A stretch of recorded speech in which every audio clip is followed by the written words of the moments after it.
Hello and welcome to another episode of Century of Service. My name is Wes Krause, curator of the South Alberta Light Horse Regimental Museum, and with me today is Scott Schall. Hi.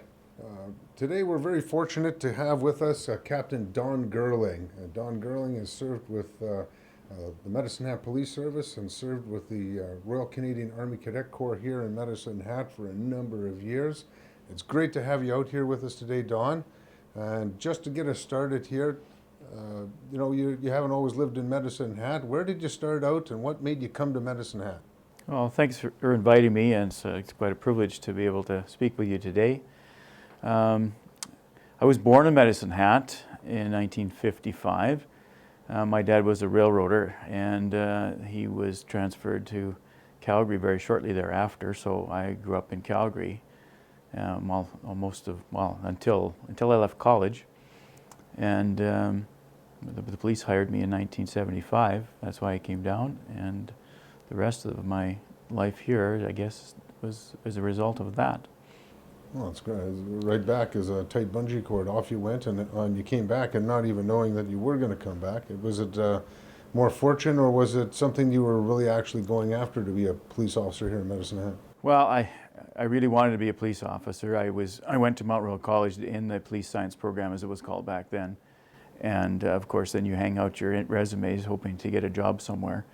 And Medicine Hat, it had a warm spot in my heart because my grandfather was a grain buyer for Maple Leaf Mills and ran the grain elevator at Dunmore, and I had spent many a summer there on the farm with him. So it was a nice idea to be able to come here. And so when they offered me a job, I was quite happy to come down.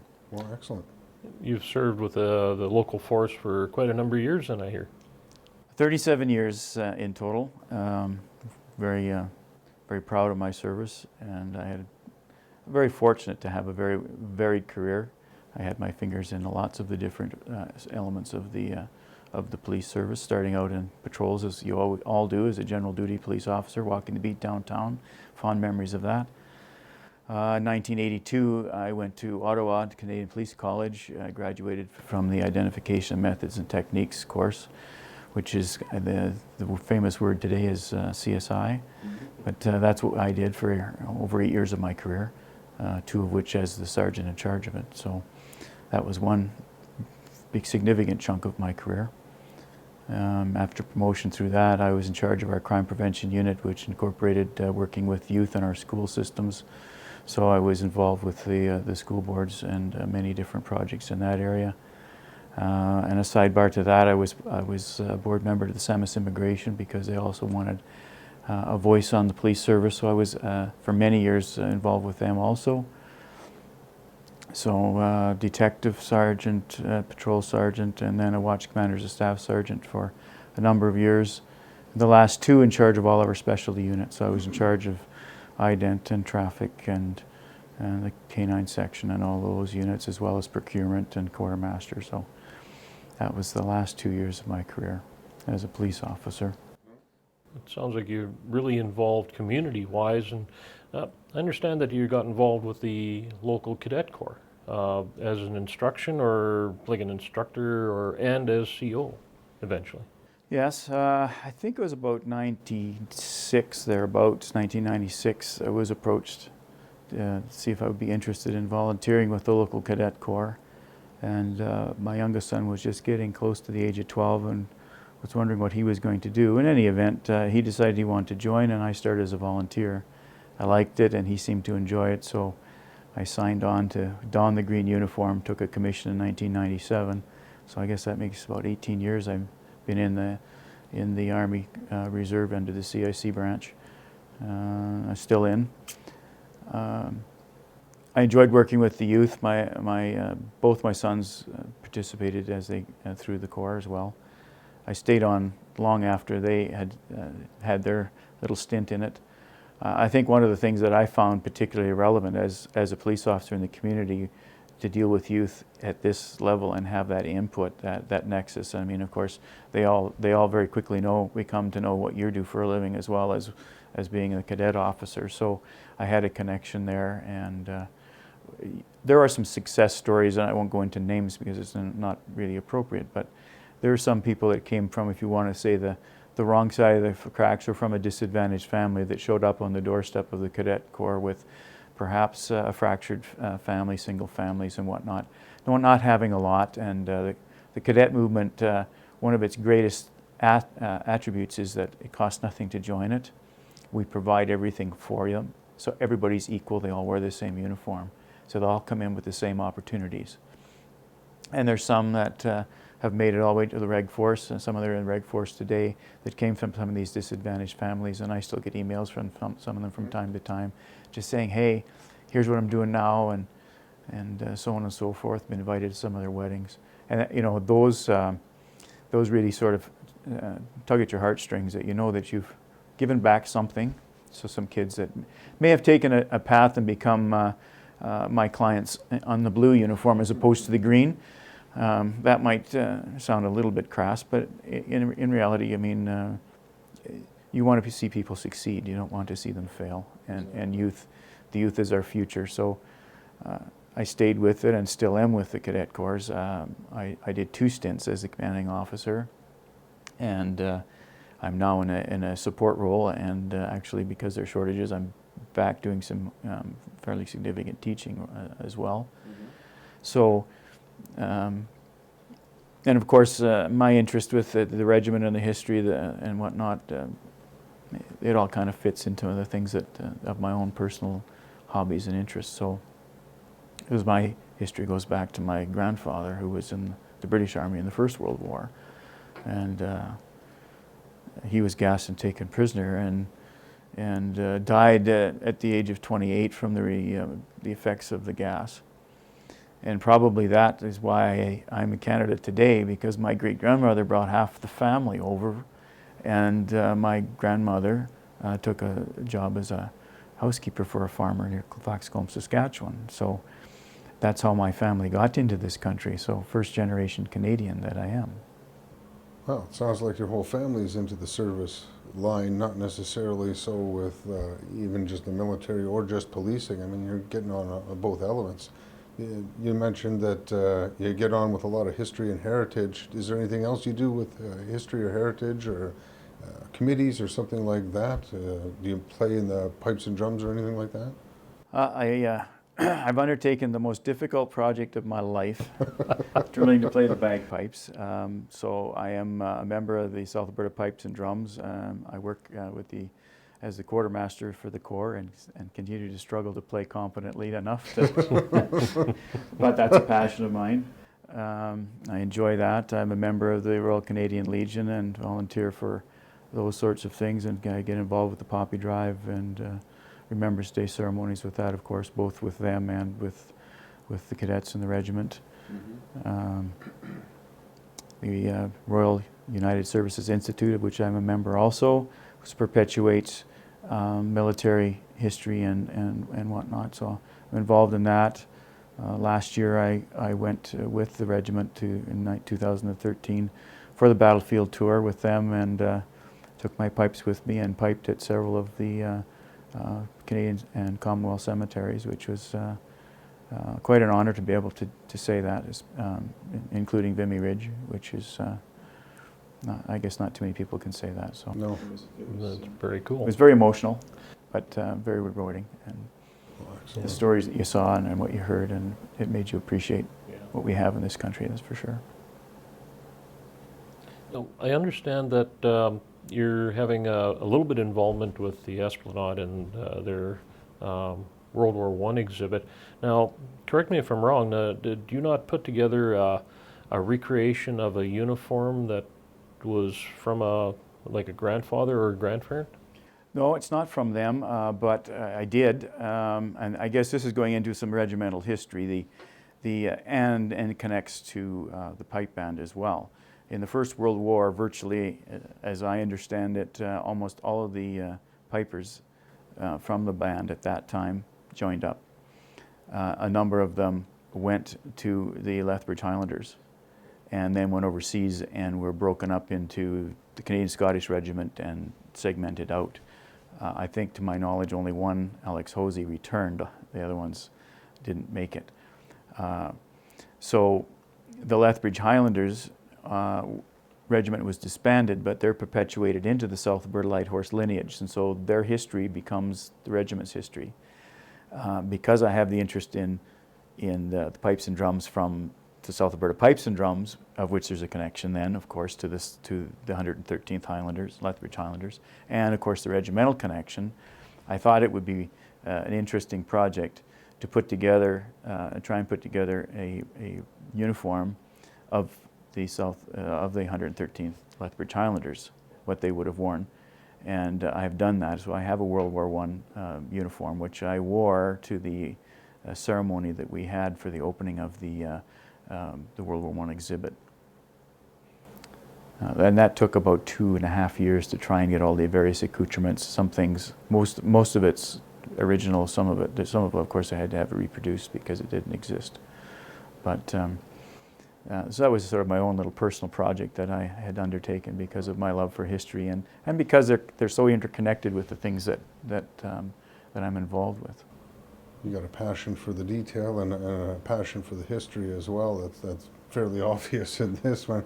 Is there anything that drives you to volunteer or to dedicate yourself to all these so much, or is this just something that something that's just you come by naturally, and this has just become a hobby, or? Well, some of it is a hobby and because I enjoy it. Other things, though, I think one of the things, being a police officer and seeing all the things that I've seen in my career, which has been a fairly significant stuff, you do get a sense of a desire to hopefully make a difference, and you want, I mean, people look at police officers as officious, I think, sometimes, but really we try and, I think our biggest desire is to provide service to the community and to help people. And I take great pride in that. That was my mentality and sentiment in my career. And anytime you can help someone, I think that's valuable to this community. I have a lot invested here. My kids are here. You want to see this community thrive. So I guess it's a passion that I think giving back is an important aspect of being a Canadian and being a member of this community. Now, I understand you went overseas. I believe it was to Iraq, or was it to Jordan to train Iraqi soldiers? Yes, I was seconded, did 2 back-to-back tours in 2006. So I was gone for the entire year of 2006. It was a secondment to the federal government. I think a little-known project. We were training Iraqi police recruits in the Jordanian desert, and there was 15 different countries that contributed both resources and personnel to train the Iraqis. It's quite simply unsafe to try and do it in Baghdad, where they did have a college, but it got continually bombed. So we would fly them in and train them on site in this base that was developed out of nothing, out of the desert. It was part of our contribution to Operation Iraqi Freedom, which a lot of people don't realize that we did have some contribution, not in a combat role, but as in a training role. It was a tremendous opportunity and an exciting time for me. I was given the job of being the Deputy Contingent Commander for the Canadian contingent. The Canadian contingent constituted 20 instructors on the ground from all police agencies across Canada. I had RCMP officers, OPP officers, Ottawa, Edmonton, and me from Medicine Hat on my contingent, Cape Breton as well.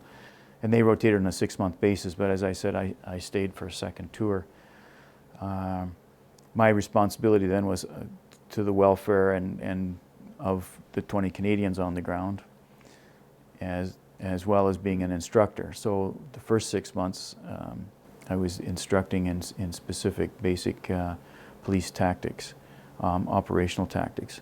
And the way we had the training set out, it was broken down into 2 units. There was one which is what I would call an academic educational component. So they got a 2-month training, which is really quite small and compacted, but it was pretty intense training. They got 1 month of that, and they got 1 month of what we called practical training. And I was training what we called practical applications, which included basic police tactics, how to search a building properly, how to patrol a street in platoons, how to deal with IEDs, both pre and post blast, how to carry your weapon safely. Some of that would seem very basic, but you have to understand that I had recruits as young as 18 and as old as 63. Wow. So you can imagine the learning curve that was there and their abilities, both physical and academically. Now they were supposed to pass a literacy test as one of the components of being recruited, for one thing, and the American Army was tasked with doing the security checks to ensure that the recruits we got were suitable. As you can appreciate, their records over there are not to the same standard that we are, and they weren't all that necessarily accurate. More than once I had Jordanian police officials walk in, grab one of them and disappear with them.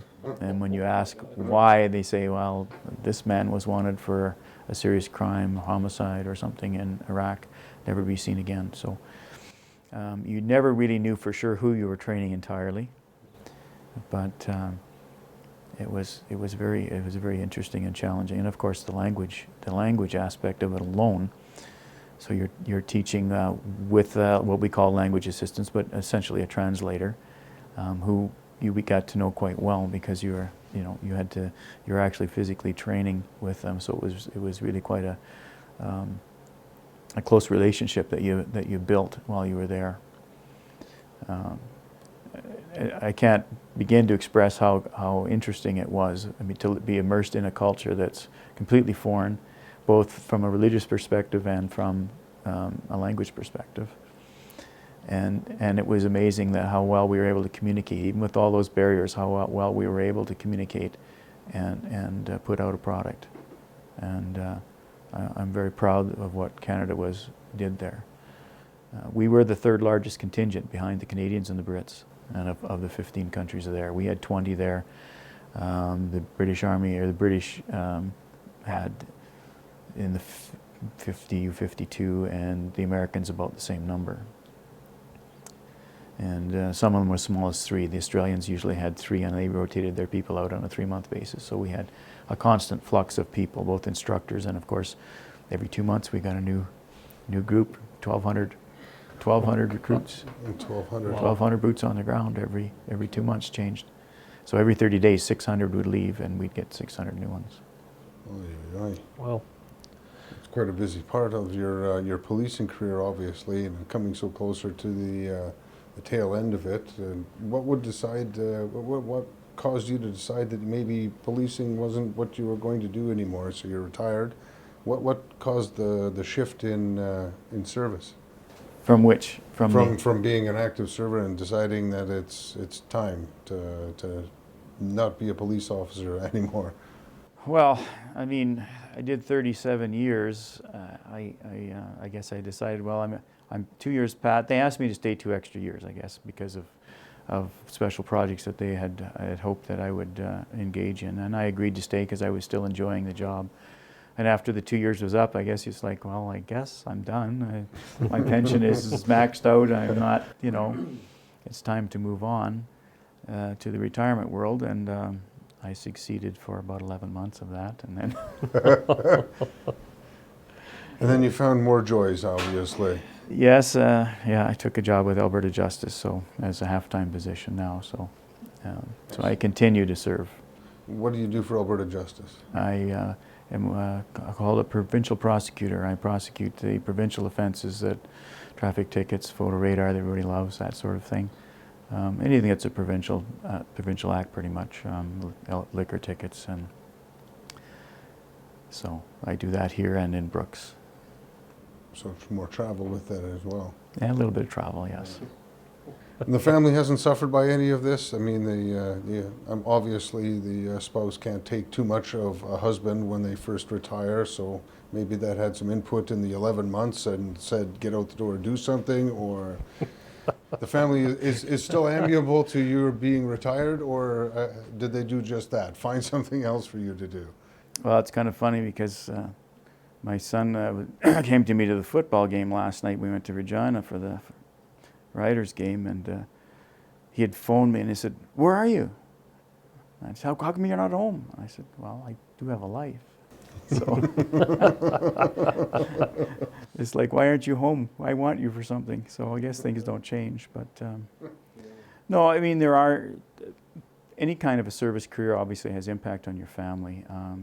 2006 is no exception. When I was there, my youngest son, who was in grade 12, I missed his graduation as a result of that. But on the upside of that, in his graduation year, he was in Crescent Heights High School as a musician, and they had a trip to England at Easter. And I was able to finagle a couple of days leave, and I surprised him and flew from Jordan to England and had a visit with him in England, which was a way to make things up. And of course, the year I was gone, my wife was tending to everything. I didn't come home, but my leave that I saved, and we had you got 2 weeks leave for each 6 months you were there. The first 2 weeks I had her flown to Athens, Greece, and then we took a cruise of the Greek islands up to Turkey. And the second tour I brought her over to Jordan, and got permission to take her on the training base, so she got a chance to see what we did, where we trained. We went to the famous places like Petra within Jordan. Then we flew to Egypt, saw the Great Pyramids there. Then we flew to Aswan and did a Nile River cruise down to Luxor, did the Valley of the Kings. So I thought that was a more appropriate way of sort of thanking her for holding the fort at home. Oh, yeah, definitely. And she certainly enjoyed it, and I certainly enjoyed having the opportunity to take that time together. So there are ways a means of balancing one's life, and certainly there's sacrifices on both sides of the coin, you know. Are you still actively involved with the Cadet Corps then? I am. I still train with them. I do their firearms training, one of my own interests. So I do a lot of the firearms training, some of the leadership training, and pretty much anything that they need extra.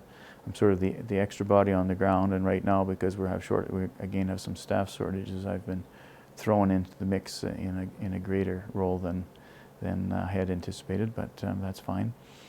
So again, I see the value in the Cadet Corps, and I suppose from perhaps biased eyes, I think it's one of the, I won't say one of, it's the best youth organization in this country. And the reason that I say that is that it's a level playing field. Everybody gets treated the same. And it's not just there for fun. It's there to teach them leadership. It's to teach them responsibility. It's to teach them how to take and receive orders. It's to teach them lifestyle and health issues. We teach them healthy eating, healthy lifestyles, first aid training, community service. Again, a sense of giving back to your community. An interest in the Canadian Armed Forces, which is another one of our mandates, is to show you what the Army do, and perhaps the military as a whole, and maybe something that they would like to take on as a career in the future. And as I've already mentioned, several have gone on to military careers. So when you take all those things in consideration, it's an all-encompassing program, and it's one that's not fettered by one's ability to pay for something.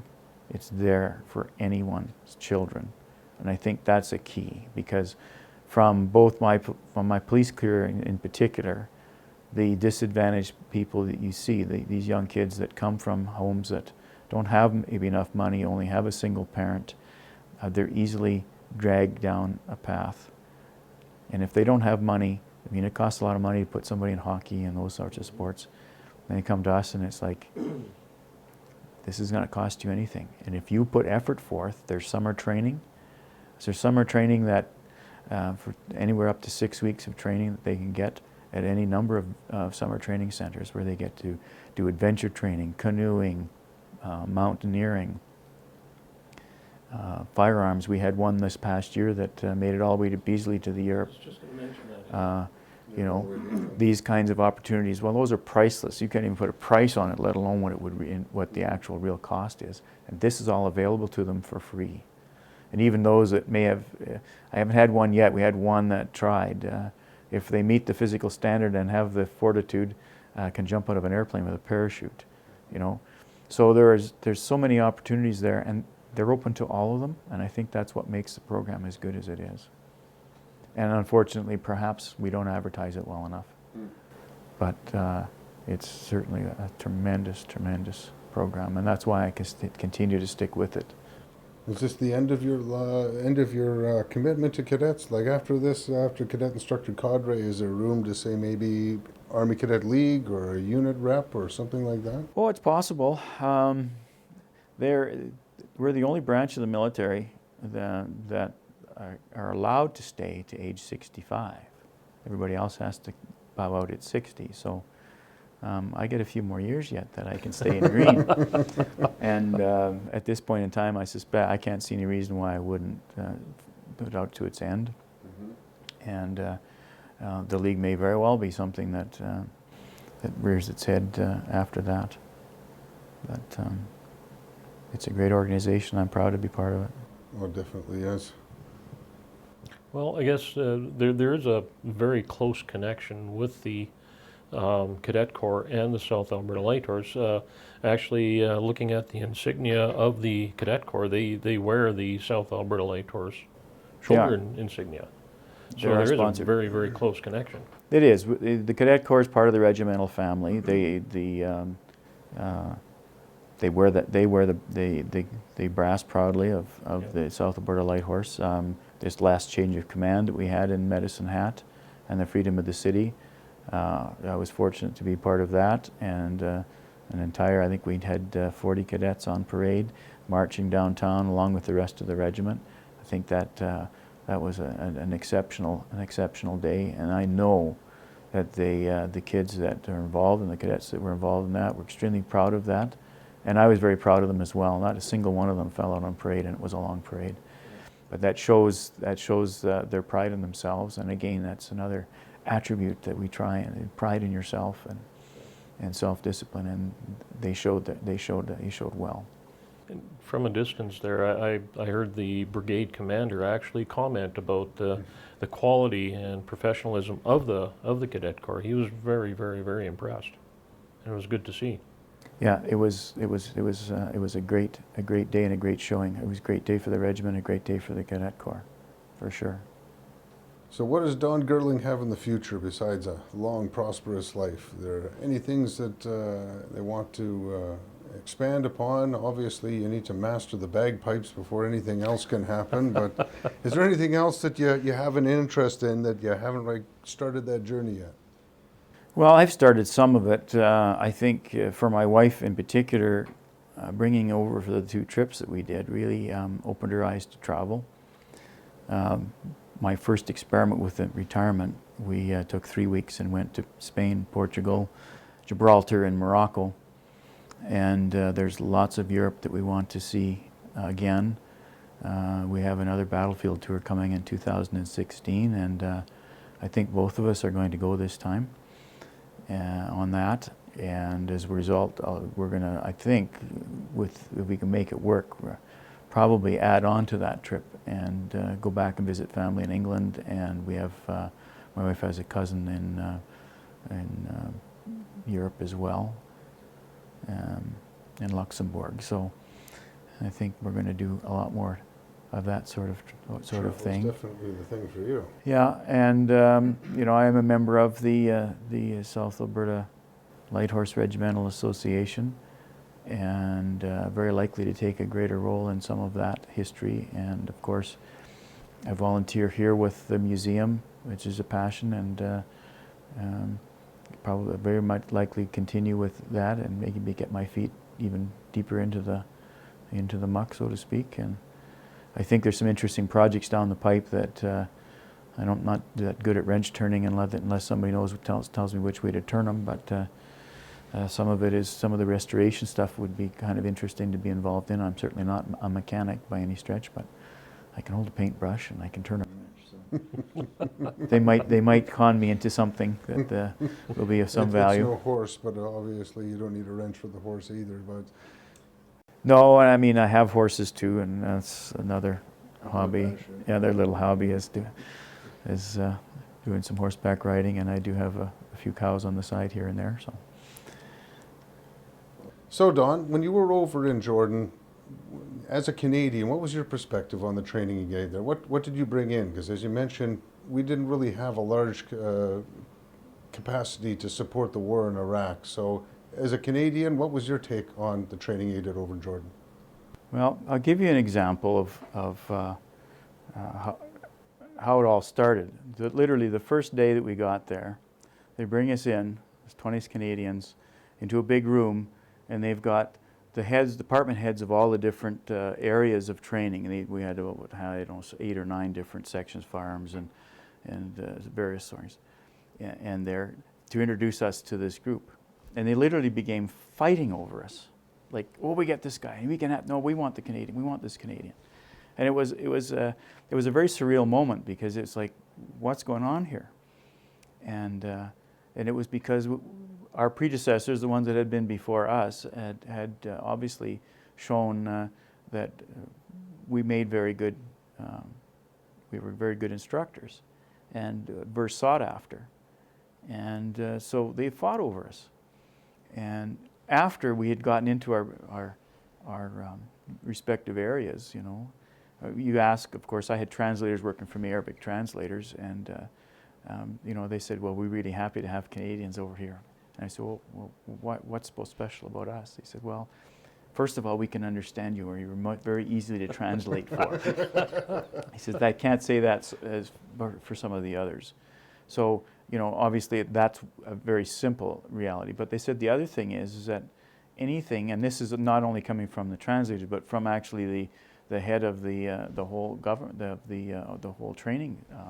It was Jordan International Police Training Center. JIPTIC was the acronym for it. He said, because you Canadians have a can-do attitude. We give you a task or ask you to do something, and you see it as an opportunity. Others see it as a problem. And I think that really opened my eyes. I'm never so proud to wear a Canadian flag on my shoulder, I can tell you. Yeah. Was it fairly easy to develop a rapport with the students that you're working with? It was amazing. You're dealing with through a translator, but you learn some things. And from talking with them, one of the things that I learned is Arabic people in general, but we'll talk about it because it's Iraqis we were training. Their self-worth is based upon their family. That is the most important thing to them. So once I learned that and realized that was important to them, that's how I started to deal with them. I learned a little bit of Arabic. I spoke to them in Arabic as best I could and told them who I am and talked about my family as a form of introduction. That broke the ice, and I found it was extremely rewarding. That bond made the training so much easier, and I found it was a very effective tool. Because when you got talking to them one-on-one with the translator, that's the first thing they wanted to tell you. I am so-and-so, I'm from this tribe, I have 3 kids, 2 wives, all of those sorts of things. Yeah, I had some that had more than one wife and whatnot. So yeah, it's so interesting, the culture itself, and I think us as Canadians, we were interested in immerse ourselves in the culture and try to absorb as much of it and learn about it and use it and respect it, for one thing. And I think that's the other thing, that we were highly respected because we respected them. And it's a symbiotic relationship. If I respect you, you're more inclined to respect me.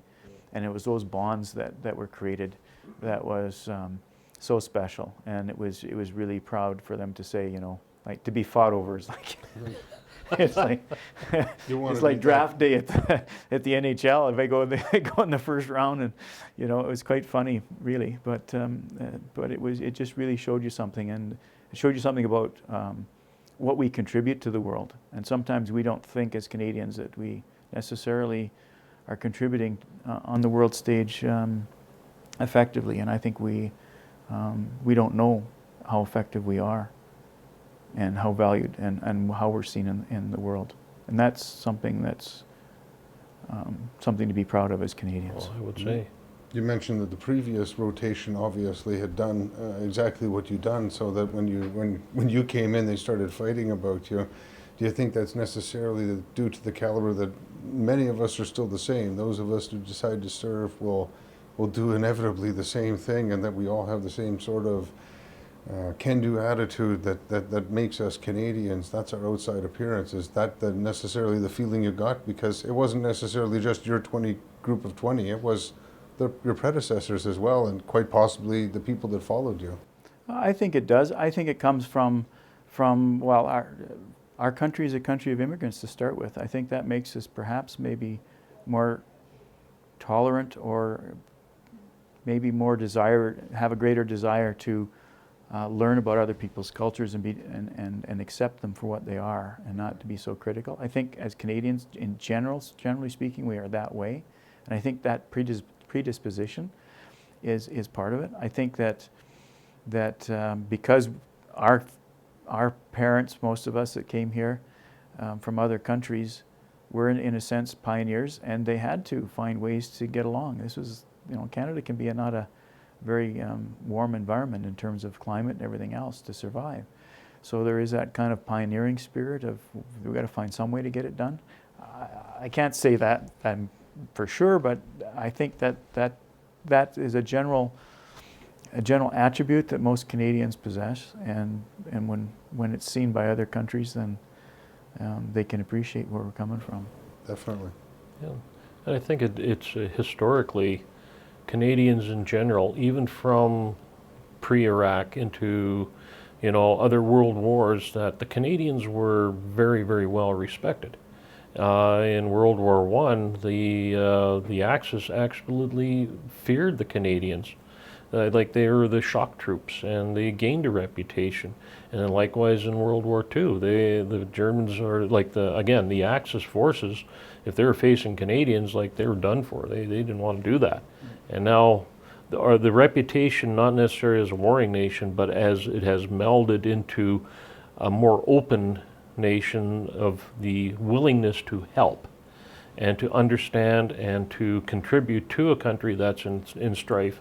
I think that's a reputation's gone worldwide, and now, you're the epitome of You that. just confirmed it, yeah.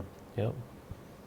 Yeah, it was an amazing experience from that perspective, and and a growth experience for myself. As much as I probably provided something to them, they provided something back. And I know many people that would say, "Well, why'd we want to go over there?" I said, "Well, it interests me, and why wouldn't I want to serve a cause that I think is important to the world, not just to Canada." And you're either part of the solution or you're part of the problem, and I think that's really what it comes down to. That's great. Well, at this point, I think I'd like to thank you, Don, for coming out here and sharing some of your exploits with us, and certainly some of your passions for the regiment with the South Alberta Light Horse. It's definitely easy to see that you have a lot of dedication, you have a lot of interest, and you're highly motivated to make sure that our youth and our heritage is well tended to. And I thank you for your service in that regard. By all means, it's not an easy task to carry on for quite so long. It really isn't. And it needs to be recognized, even if not only in this forum. So I want to thank you for coming out today and sharing a lot of these stories with us, because it's important that these things come down. It was a privilege to be here, and thank you for inviting me. And that's another episode of Century of Service. Join us again. Thank you.